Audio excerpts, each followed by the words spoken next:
평일 자정이 훌쩍 넘은 시각, 아파트 계단 위쪽에서 웬 폭죽 터지는 소리도 들리고 무슨 파티라도 열린 것처럼 시끌벅적한데요. 이 같은 윗집 소음은 지난 1월 이사 온 이후부터 지금까지 계속되고 있다고 합니다.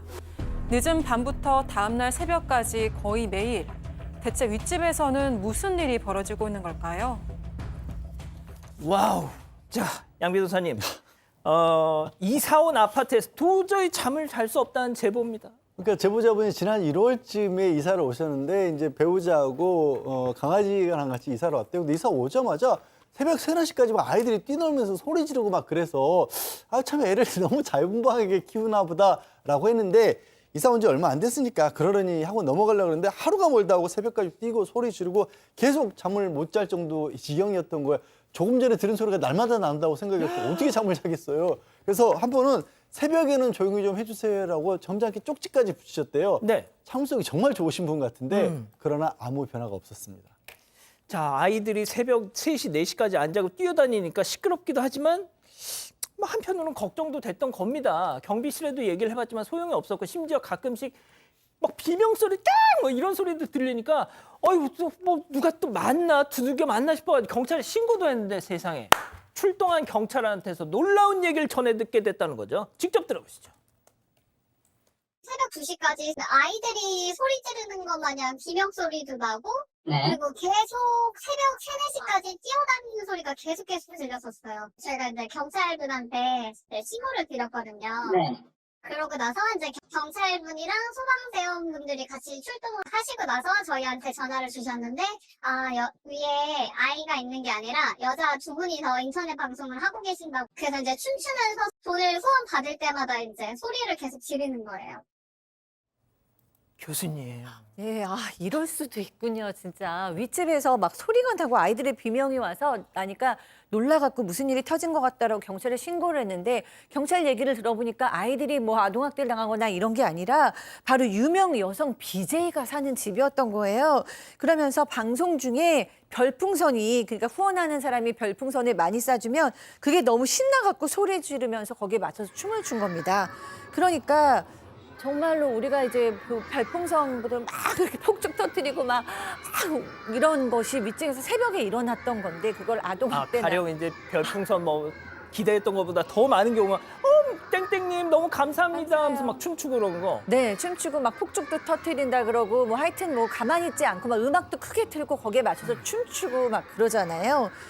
그래서 이제 기가 막혀서 윗집에 사는 BJ 방송에다가 항의를 하고 싶었는데 또 생각을 해보니까 저게 저 사람 생계수단이라면 또 좀 참아야겠다. 그래서 그렇게는 안 하고 좀 참았다고 합니다. 그래서 다시 한번 점잖게 쪽지를 남겼어요. 와, 지금 폭죽 터뜨렸어요. 그러니까 새벽에 폭죽까지 터뜨리면 도대체 어떻게 살라는 건지 정말 너무 무매너인 것 같은데 근데 되게 점잖게 새벽마다 운동하시나 본데 매트를 깔거나 밤늦게는 좀 자중해 주세요. 이렇게 또 쪽지를 썼어요.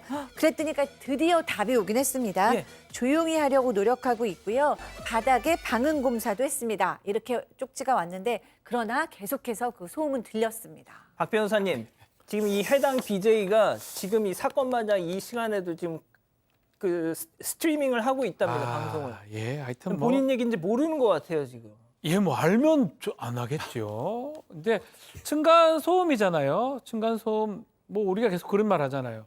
원만하게 해결하다 대화도 하고 아마 이 제보자가 이사를 가고는 싶었지만 전세 비용이라든지 이사 비용도 그렇고 또 본인이 200만 원 정도 드리고 방음 설치를 했다고 합니다. 또 그래서 사실은 이사 가기가 좀 그런 상황이었고 아이 이제 2세 계획도 좀 있었는데 여기서 안 된다고 생각을 했던 것 같은데 그래서 이제 대화로 해결하려고 뭐 문자도 보내고 전화번호도 보내고 슬리퍼 선물도 줬답니다. 이렇게 조용히 하라고.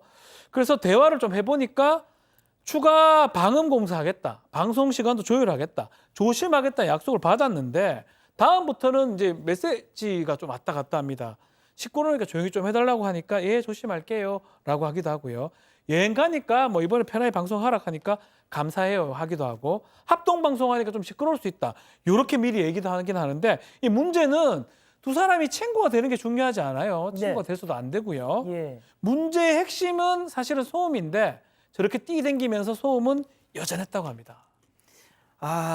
자, 지금까지는 분위기가 좋았는데 결국 며칠 전에 제보자가 발끈하게 되는 일이 벌어졌습니다. 체크포인트 짚어보죠. 선 넘으셨네요.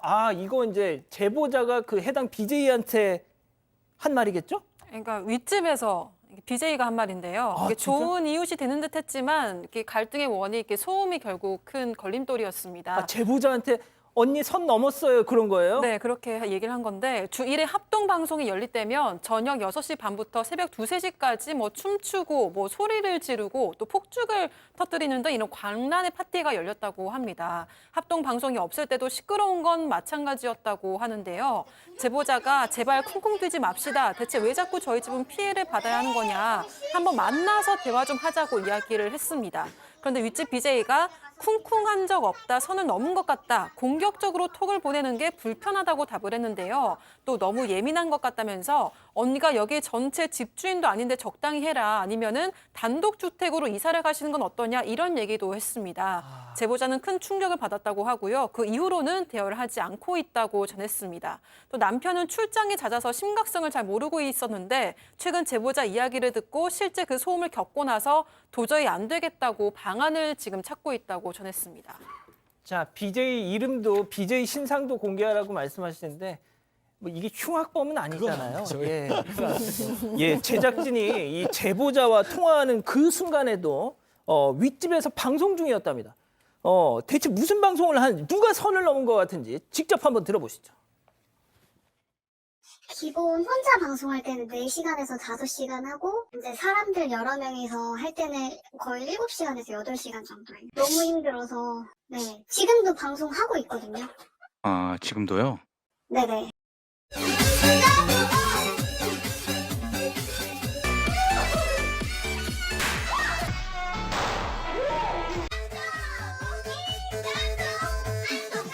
제가 제발 좀 조용히 해달라고 부탁을 드렸는데도 그냥 대답을 할 뿐 나아지지가 않아서 이제 제가 제보를 드린 거거든요.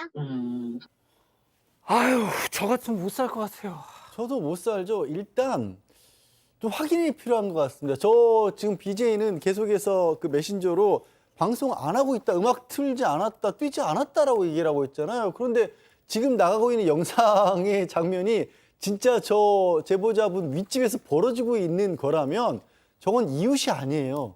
왜? 무슨 말씀을 드리냐면 저건 지금 영업을 하고 있는 거잖아요. 저 BJ들은.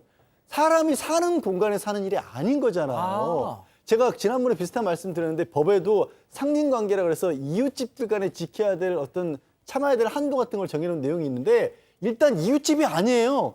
저건 우리가 상가가 있고 주택가가 있고 영업장은 영업 허가를 받는 업종이 있어요. 지금 BJ라고 하는 저런 어떻게 보면 이전에 법에서 정해놓지 않은 일종의 새로운 신규 업종이어서 그렇지 분명히 저건 영업행위입니다.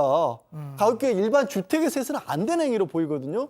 저 이게 무슨 사례가 있는지 저 머릿속에서 얼핏 떠오르지 않는데 아마 소송도 이런 사례가 있지는 않을 것 같아요. 판례가. 하지만 저게 저 지금 나가고 있는 장면이 실제로 지금 가정집에서 벌어지고 있는 거면 저거는 저건 사물 일이 아니에요.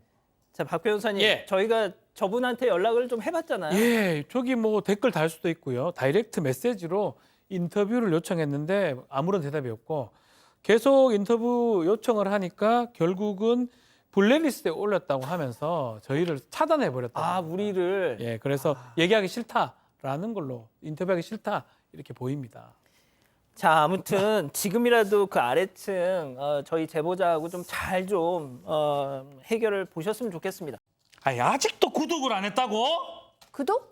어떻게 하는데? 아이고, 여기 누르면 된다. 여기 빨리 좀 눌러라. 빨리 눌러야겠다. 가족 여러분, 구독하기는 여기요.